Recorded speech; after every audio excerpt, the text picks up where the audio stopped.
Have you ever set your alarm for 6 a.m., full of motivation and big plans, only to hit snooze again and again until suddenly it's 9 a.m.?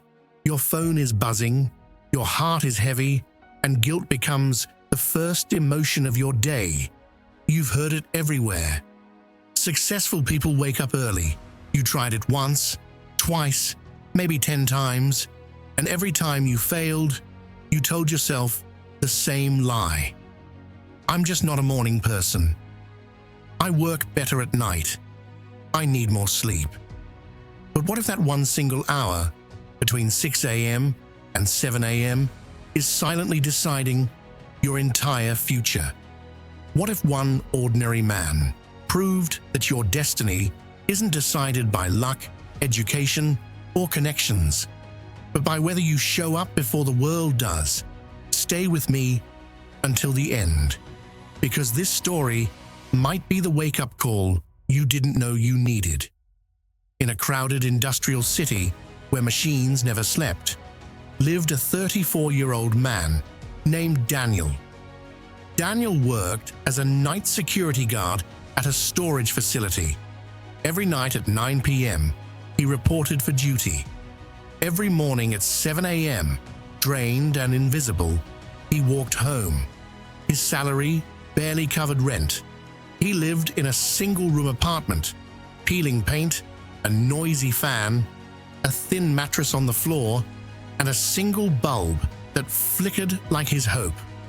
But Daniel's real struggle wasn't money. It was the feeling that his life was stuck on repeat. Every morning as he walked home, he passed houses waking up to life, parents making breakfast, children tying school shoes, men in clean shirts, heading to offices. And Daniel would think, why am I ending my day when everyone else is beginning theirs? He tried to escape. He applied for better jobs. No degree. Rejected. He thought about learning new skills, but after working all night, his body collapsed before his dreams ever could.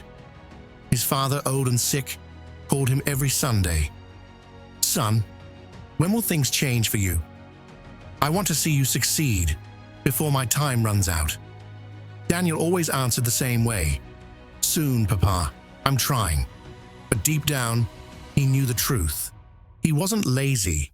He worked harder than most people, but he was working hard in the wrong direction. And every morning, when he fell asleep at 8 a.m., it felt like the world was moving forward while he slept through his own future. One thought kept haunting him. There has to be another way. One rainy Wednesday morning, just as Daniel finished his shift, his phone rang. It was his younger sister. "Daniel, you need to come home. Father collapsed. He's in the hospital." The world froze. Daniel rushed to the village clinic, a long journey filled with fear. His father lay weak but conscious. The doctor said stress and exhaustion had taken their toll. Medicine, rest, better food, things Daniel couldn't afford. His father grabbed his hand and whispered, "I worked my whole life just to survive. Please, don't repeat my mistakes. Promise me you'll find a way out." That night, Daniel stepped outside the hospital. It was just before 6 a.m. The sky was dark blue. The streets were quiet. A few shop owners were opening shutters.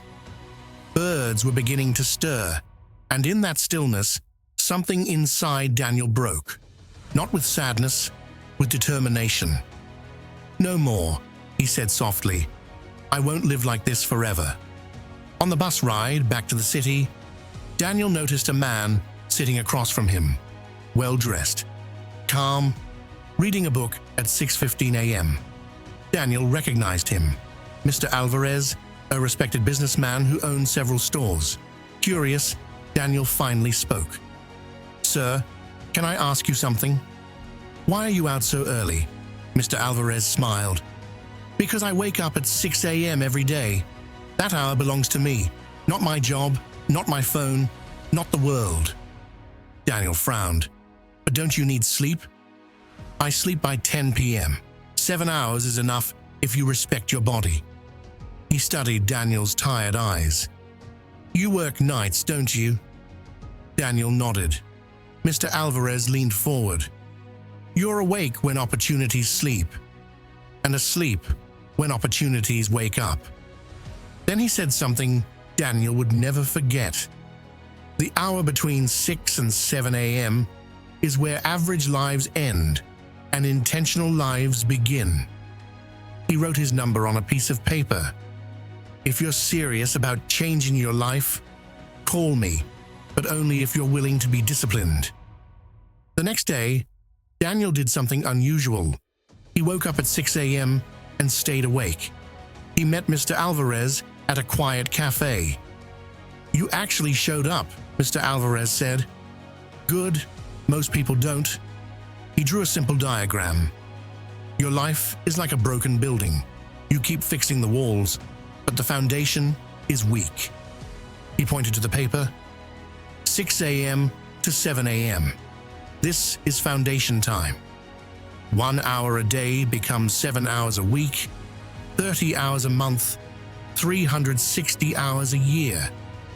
That's nearly 2 extra months of life most people throw away. Then came the system. Rule 1, 6 a.m. to 6:30 a.m. Learn a skill that improves income. No scrolling, no excuses. Rule 2, 6:30 a.m. to 7 a.m. Move your body and sharpen your mind. Walk, stretch, read, plan. Rule 3, sleep by 10 p.m. No negotiation. The first 14 days will hurt, Mr. Alvarez said. After 30 days, it's routine. After 90 days, it's identity. The first weeks were brutal. Daniel's body resisted. His mind begged for comfort. But every morning at 6 a.m., he showed up. He learned spreadsheets, basic bookkeeping, free online courses. He walked as the sun rose. He planned his future while the city slept. Around day 25, something changed. He woke up before the alarm. His confidence grew. His thinking sharpened. By month 3, he reorganized inventory systems at work using what he learned. Management noticed.